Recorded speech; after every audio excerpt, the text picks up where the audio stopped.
아버지 이제 이런 걸로 이렇게 농사를 지셔야 됩니다. 그런데 이제 아무나 그 스마트폰을 사용하면 안 되니까 거기다가 이제 잠금 장치를 잘 해놓고 또 자기만 잠금 해제를 해가지고 들어갈 수 있도록 그렇게 만들어 놨어요. 근데 이제 뭐 잠금을 해제하려면 이렇게도 해야 되고 막 이렇게도 해야 되고 복잡하지 않습니까? 이렇게. 그래서 가장 쉬운 방법이 뭐냐면 얼굴을 인식하는 거예요. 요즘에 뭐 이런 거 있지 않습니까? 내 얼굴을 인식을 딱 해야지만이 잠금 해제가 되고 내가 이렇게 들어갈 수 있도록 이제 그렇게 해놨어요. 그래서 이제 처음에는 야 이거 너무 좋다 이게 잘 사용했어요. 근데 나중에는 어느 날 아주 무더운 이제 그런 날이 됐는데 이제 농사하러 나가기 전에 이렇게 모자를 하나 쓰고 수건으로 얼굴을 이렇게 가리고 거기다 선글라스까지 딱 끼고서 이제 나가면서 이제 스마트폰을 가지고 이제 농사를 딱 지으려고 얼굴 인식을 딱 했는데 이 스마트폰이 이게 해제가 안 되는 거예요. 너는 누구냐? 그러니까 이놈아 나다. 아무튼 그렇게 했다는 거 아니겠어요? 재밌는 이야기인데 어쨌거나 이 이야기 안에서 우리에게 주고 있는 교훈은 뭐냐면 겉사람은 달라져도 사람이라고 하는 본질은 똑같은 거 아니겠어요? 그 사람이 달라진 건 아니잖아요.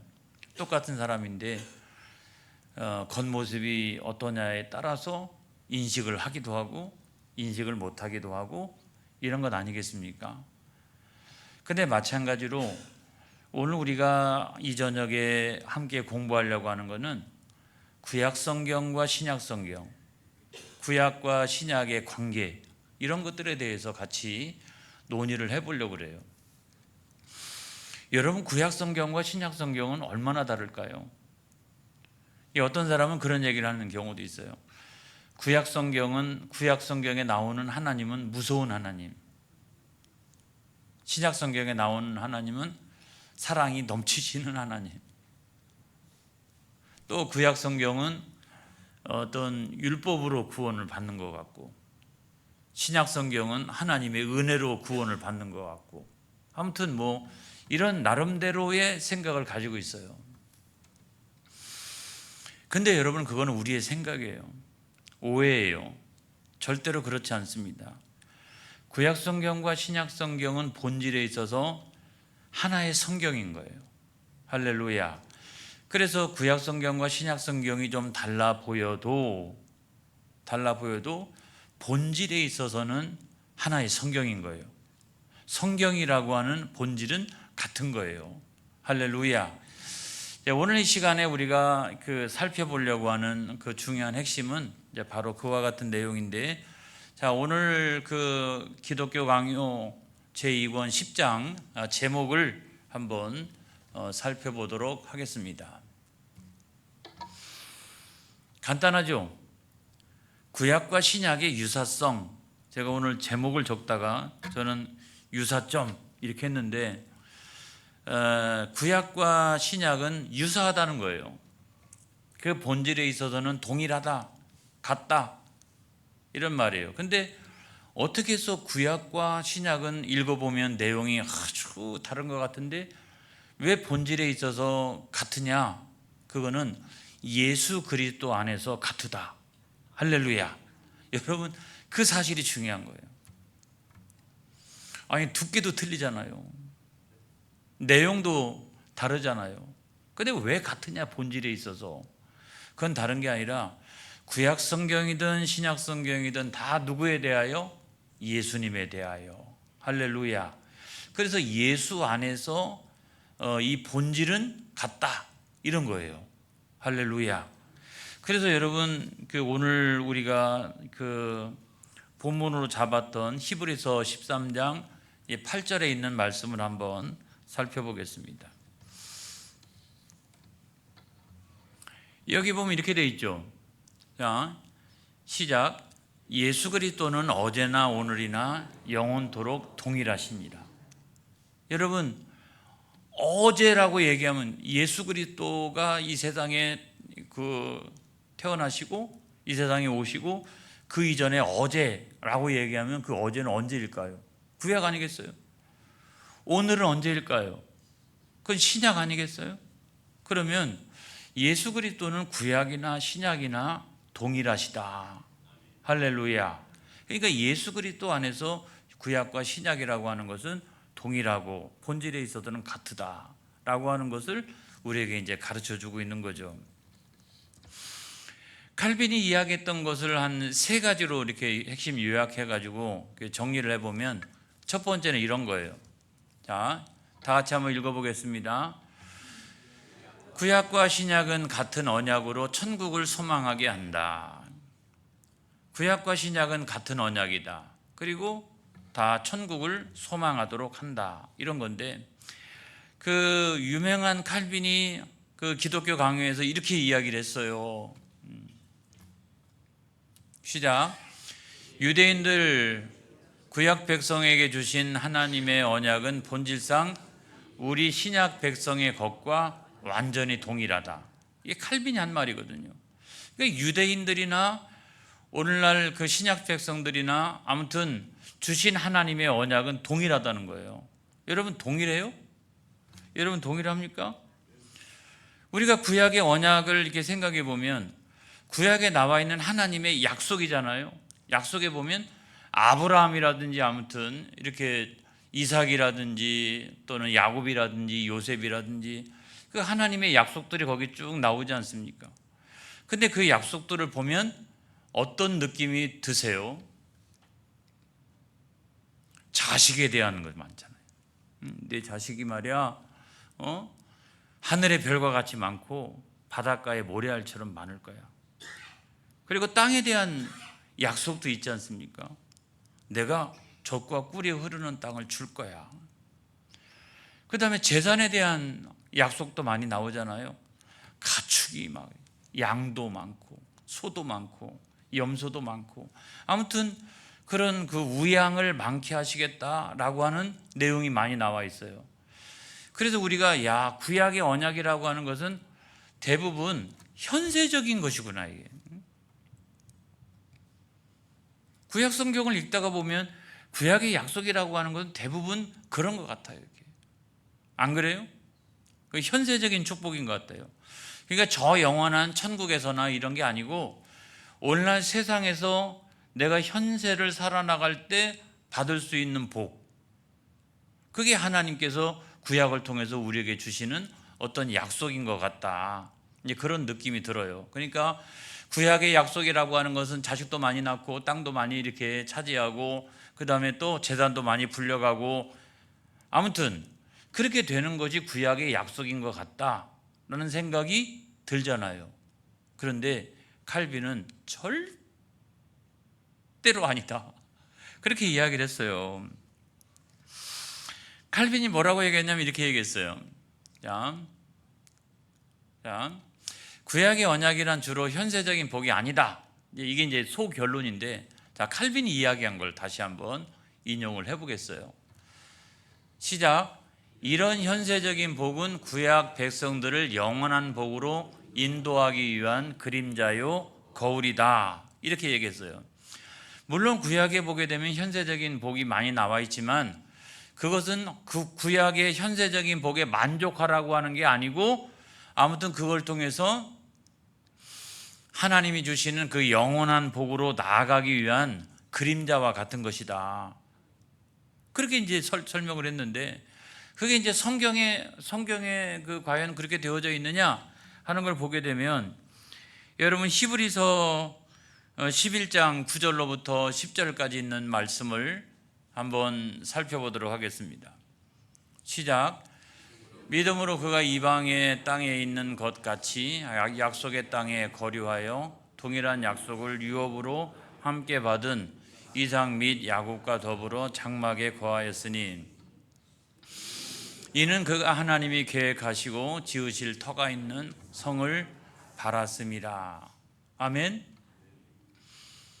이거는 뭐 누구 때 이야기냐면 아브라함 때 이야기예요. 아브라함 때 이야기인데, 아무튼 아브라함이 갈대아 우르를 떠나서 하나님이 약속하셨던 가나안 땅에 들어갔는데, 그러면 가나안 땅에 들어가 가지고 자기 당대에 이와 같은 엄청난 복을 다 누렸느냐? 그렇진 않다는 거예요. 뭐냐면 장막에 거했다는 거예요. 그러니까 자기도 그렇고, 그 다음에 이삭도 마찬가지고, 야곱도 마찬가지고, 다 보면은 장막에 거했다는 말이에요. 오늘날로 치면 텐트에 살았다는 거죠. 안정적인 삶을 누리지를 못했다는 거예요. 그런데도 불구하고 그 다음에 있는 10절에 있는 말씀에 보면 이런 내용이 있잖아요. 10절에 있는 내용 한 번 더 보겠습니다. 자, 보면은 이는 그가 하나님이 계획하시고 지으실 터가 있는 성을 팔았습니다. 그러니까 무슨 얘기냐면, 이제 나는 현실적으로는 장막에 거하고 있지만 언젠가 하나님이 계획하시고 하나님께서 만들어 주신 저 영원한 도성을 팔았습니다. 아멘. 그 도성을 늘 바라보고 있었다는 거죠. 그러니까 현세적인 것이 다 충분치 않더라도 나는 언제나 그 영원한 천국 도성을 바라보고 있었다. 아멘. 할렐루야. 그러니까 이 구약시대의 현세적인 복은 그림자와 같은 것이다. 그들도 영원한 천국을 바라보고 있었다 라고 하는 내용인 거예요. 다시 한번 이게 소결론을 한번 내려보도록 하겠습니다. 자, 소결론을 보면 이런 거죠. 시작. 다시 말하면 구약 백성들이나 21세기를 살아가는 우리 신약 백성들이나 똑같이 소망하는 것은 영원한 천국과 거기서 누리는 영생이다. 이것에 있어서는 똑같다는 거예요. 이게 하나님께서 구약이든 신약이든 우리에게 약속하신 그 언약이라는 거예요. 할렐루야. 이거는 동일하다는 거예요. 자, 그 다음에 두 번째로 한번 살펴보겠습니다. 두 번째는 시작. 구약과 신약은 하나님의 은혜로 구원받는다고 말씀합니다. 여러분, 아까 제가 말씀드렸잖아요. 우리가 오해하고 있는 것이 있다. 구약 시대 때는 율법을 지킴으로 구원받는다. 신약 시대 때는 하나님의 은혜로 구원받는다. 이거는 오해라는 거예요. 이게 오해라는 거예요. 여러분, 언약이라고 하는 것, 구약의 언약이라고 하는 것을 히브리어로 옮겨보게 되면 이런 말이에요. 베리트예요. 베리트인데, 베리트는 뭐냐면 짐승을 죽여가지고 피를 다 내고 그 다음에 한가운데를 갈라가지고 양쪽에 딱 놓고 두 사람이 지나가는 거죠. 이게 언약인 거예요. 그래서 이것이 나타내고 있는 바는 뭐냐면 이 약속을 누구든지 안 지키면 이렇게 된다는 거죠. 이 약속은 반드시 생명처럼 지켜야 된다. 그걸 이야기할 때 그 언약을 베리트, 그렇게 이야기를 한다는 거예요. 근데 여러분, 그렇게 이야기하면 구약을 우리가 율법을 잘 지키면 구원받는다, 그게 구약의 언약이다 라고 이렇게 오해하게 되면, 여러분, 그게 맞는 말이에요? 아브라함 한번 생각해 볼까요? 아브라함의 행위가 온전한 사람이었어요? 아니잖아요. 두 번씩이나 자기 아내를 누이라고 그랬어요. 요즘 같으면 쫓겨나요. 아무튼 자기 아내를 누이라고 그랬어요. 그 다음에 누이라고 한 것뿐만 아니라 아무튼 아브라함은 잘못한 것이 또 있죠. 하나님께서 약속하셨던 그 약속의 자녀를 기다리지 않고 자기 아내가 요구한 대로 자기 몸종이었던 하갈과 들어가 가지고 동침해서 누굴 낳았어요? 이스마엘을 낳았잖아요. 그러니까 율법을 지켜서 구원받는다, 그게 구약의 약속이다, 천만의 말씀이라는 거예요. 그럼 아브라함은 지옥 갔을까요? 아니잖아요. 그러면 다윗을 한번 생각해 볼까요? 그게 구약의 약속이라고 그러면 다윗은 아무튼 하나님 마음에 합한 자이긴 하지만 죄를요, 무시무시한 죄를 저질렀어요. 간음죄 저질렀잖아요. 살인죄 저질렀잖아요. 그걸 보면 율법으로는 도무지 구원받을 수 없는 사람이 다윗이에요. 그럼 다윗은 지옥 갔을까요? 아니잖아요.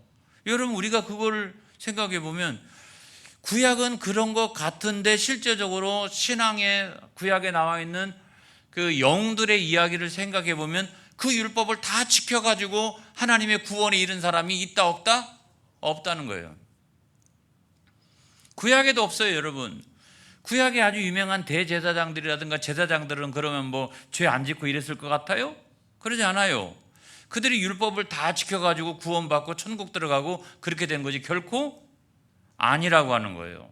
그때 당시도 그거 지켜가지고 그 구원받은 것이 아니라 오직 하나님의 은혜였다는 거예요. 그래서 나중에 아주 굉장히 중요한 말씀 하나 있는데 시편 32편 1절 다윗이요 나중에 이렇게 고백을 했어요. 야, 이거는 진짜 복음이에요, 복음. 야, 시편 32편 1절은요 엄청난 복음이에요. 당시에 다윗이 이렇게 고백을 했어요. 시작. 허물의 사함을 받고 자신의 죄가 가려진 자는 복이 있도다 이랬어요.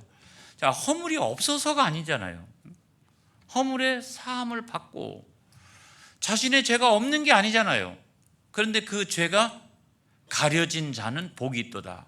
그러니까 율법을 지켜가지고 구원받는 게 아니라 구약시대 때도 하나님의 은혜로 구원을 받는 것이다.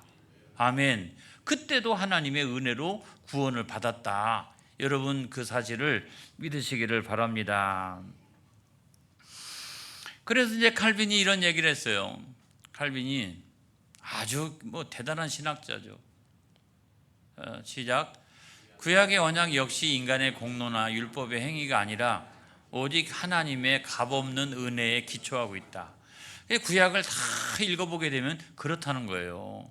칼빈이 대단한 그 조직 신학자인 것 같아요. 교회학의 아주 대가인 것 같아요. 아주 그냥 명명백백하게 그를 정리해 놓았잖아요. 여러분 우리가 유튜브에 가끔 보게 되면 그 요즘 비슷한 내용들이 대단히 많이 있던데 가슴을 찡하게 하는 그런 내용들이 많이 있어요. 그 중에 이런 내용들 많이 있죠. 어느 식당에 이렇게 그 할머니나 할아버지나 누가 이렇게 식당을 경영하고 있는데 아주 남루한 옷차림의 청년, 남자든 여자든 이렇게 와가지고 너무 배가 고프니까 그 국밥을 한 그릇 딱 시키는데 돈이 없잖아요. 아니면 또 짜장면을 하나 시키는데 돈이 없잖아요. 그러니까 내가 돈이 사실은 절반밖에 안 되는데 내가 이거 먹을 수 있느냐고 그렇게 이야기했더니 주인이 어떻게 해요? 알았다고, 걱정하지 말라고 그러면서 안에 들어가 가지고 국밥만 내오는 게 아니라 머릿고기까지 하나 딱 얹어가지고 이렇게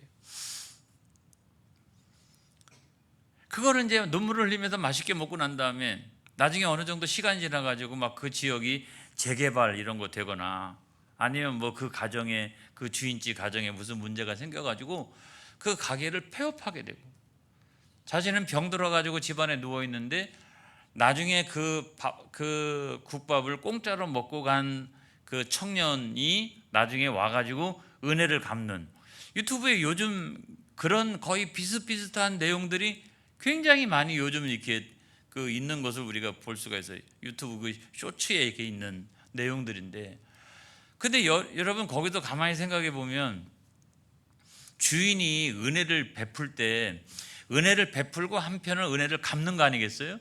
나중에 와가지고 그 청년이 와가지고 그 주인을 찾아와가지고 그 주인에게 자기가 은혜를 갚는 이런 얘기인데 은혜를 베풀 때 여러분 그 청년의 행위나 공로를 보고 은혜를 베풀었어요?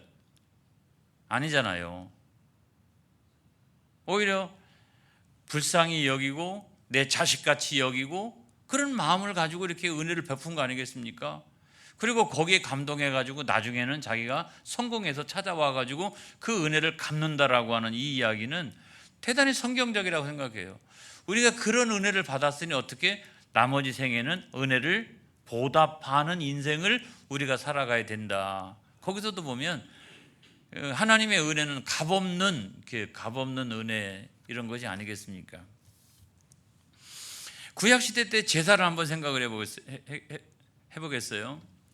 자, 구약시대 때 제사를 보면 주로 피제사 아니겠습니까?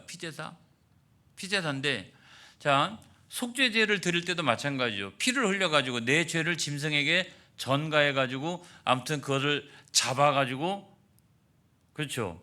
아무튼 이게 속죄제 아니면 이렇게 하는 거 아니겠어요? 피를 흘려서. 근데 그거 한다라고 해가지고 내 죄가 용서받을 수 있을까요? 나중에는 타성에 젖어가지고요, 그냥 뭐 처음에는 야, 내 죄 때문에 네가 죽는 거야 막, 이걸 보면서 나중에 도무지 내가 죄 못 짓겠다, 이렇게 했는데 나중에 가가지고는 뭐 죄 져도 다음 주에 가가지고 이제 또 속죄제 드리고 또 평상시처럼 살아가고, 나중에 그렇게 한 거 아니겠습니까? 그렇게 했는데 여기 굉장히 중요한 것이 있어요. 뭐냐면 그 구약에 나타나는 속죄 제사나 아니면 제사 제도, 이것이 죄사함의 효력이 있을까 없을까, 아니면 그거를 통해서 용서를 받을 수 있나 없나. 일단은 보면은 우리가 볼 때 그런다고 해가지고 우리가 용서를 받겠어요? 아니면 죄사함을 받겠어요? 하지만 구약 성경은 예표하고 있는 거죠. 언젠가 진짜 보혈, 그죠? 지금은 짐승들의 피제사이지만은 언젠가는 하나님의 아들 예수 그리스도가 이 세상에 내려오셔서 우리의 모든 죄를 대신하여 진짜 보혈을 흐리실 날이 오는데, 이거를 담보로 해서 그 이전에 구약 시대의 성도들은 그림자처럼 그거를 바라보면서 그림자에 참여했던 거 아니겠습니까? 이 구약 시대 때의 모든 속죄 제사는 나중에 신약 시대에 와가지고 뭘로 완성되느냐? 예수님의 십자가 사건으로 완성되는 거 아니겠어요? 그래서 구약 시대 때 있는 그 것들은 대부분 뭐다? 그 예수님의 십자가 사건을 예표하고 있는 것으로 우리가 이해를 한다면, 구약 시대 성도들도 장차 예수님께서 진짜 보혈을 흘리신 그 보혈을 담보로 미리 용서함을 받는 거예요. 할렐루야. 이게 믿어져야 되는데. 할렐루야. 이거 굉장히 제가 이렇게 중요한 이야기를 지금 한 거예요. 근데 이거 칼빈이 이제 그렇게 또 이야기를 했죠. 칼빈이 나중에 보면, 자, 칼빈이 기독교 강요에서 이렇게 얘기했어요. 이렇게, 자, 시작. 구약의 백성들도 우리와 동일한 중보자이신 예수 그리스도를 알고 그분을 통해 구원을 받았다. 그러니까 그때는 흐릿했지만, 그때는 뭐냐면 오실 그리스도를 바라보면서 믿고 구원을 받은 거예요. 신약 시대 때는 오신 그리스도를 바라보고 믿고 구원을 받은 거예요. 할렐루야. 그런 측면에서 구약이나 신약은 본질상 같다. 그 언약에 있어서 같은 것이다. 여러분, 이 사실 오늘 이 저녁에 굉장히 엄청난 지금 제가 말씀을 이 시간 드리고 있는 거예요. 여러분이 그 사실이 믿어지기를 주님의 이름으로 축복합니다. 그 다음에 칼빈이 이야기했던 세 번째는 뭐냐면 이거예요. 자, 세 번째, 시작. 구약과 신약을 관통하는 유일한 중보자는 예수 그리스도시다. 아멘. 조금 전에 칼빈이 했던 말, 그 다음에 구약시대 때의 어떤 속죄 제도, 이런 것들을 다 생각해 보면 그건 그림자요, 담보요. 그래서 미리 구원을 받게 된 것이다. 용서를 받게 된 것이다. 이 사실을 제가 말씀을 드린 바가 있어요. 그러면 이제 어떤 성도들은 그렇게 얘기하죠. 그냥 믿으면 되는데, 그냥. 제가 그렇게 말씀을 드렸으니까. 그런데 목사님, 구약시대 때 예수님이 어디 계셨습니까? 구약시대 때 예수님이 어디 계셨어요? 근데 여러분 가만히 잘 생각해 보면 제가 굉장히 많은 것으로 말씀드릴 수가 있어요. 구약시대 때도 여러분 예수 그리스도가 있었어요. 예를 들어 보면, 자, 창세기 3장 15절 여자의 후손, 그 다음에 아브라함에게 찾아왔던 세 사람 가운데 두 사람은 천사예요. 그죠? 안 그렇습니까? 또 한 사람 있었잖아요. 그 다음에 다니엘에 보게 되면 풀무불에 들어갔을 때 세 사람이 들어갔는데 네 사람이 있었지 않습니까? 안 그렇습니까?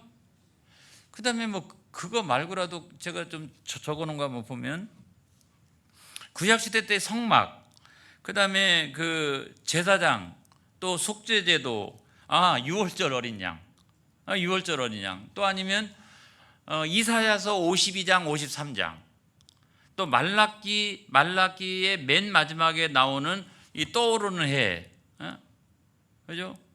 언젠가는 그 떠오르는 해가 온 세상을 비춘다라고 맨 마지막 부분에 말씀하고 있잖아요. 이게 구약 성경 내내 있는 거예요.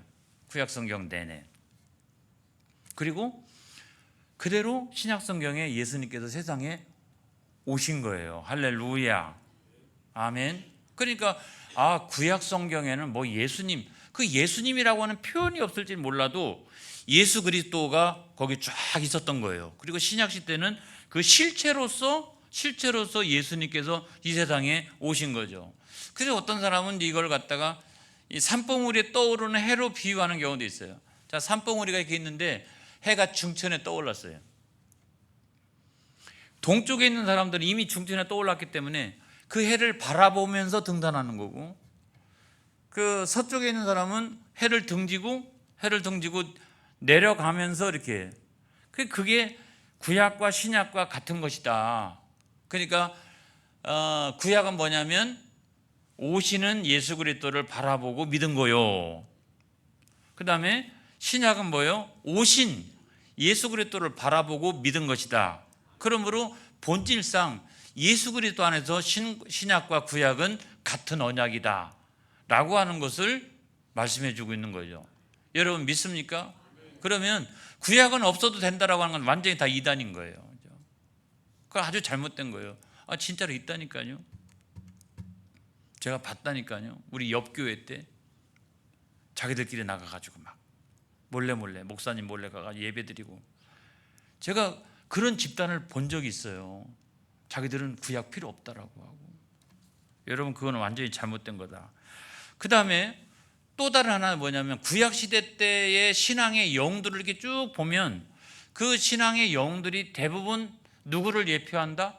예수 그리스도를 예표하는 경우가 굉장히 많이 있어요. 그 고난과 회복, 예를 들어 보면 요셉과도 같은 경우 얼마나 고난이 많이 있었어요. 근데 나중에는 어떻게 됐어요? 그 총리가 돼가지고 고대 근동을 구원하는 역사를 일으키잖아요. 다윗은 안 그래요? 14년 동안 그냥 막 도망 다니다가 나중에는 왕이 딱 돼가지고 그 시대만큼 놀라운 신정 정치가 이루어지는 나라, 이 메시아의 왕국의 모형이 될 만큼, 예표할 만큼 그런 나라를 이룬 사람이 누구냐면 다윗이잖아요. 이런 걸 우리가 생각하면 이 구약 시대 때 신앙의 영들을 통해서 이렇게 쭉 보면은 그 영들을 통해 가지고 우리가 누가 보인다? 예수님이 보인다.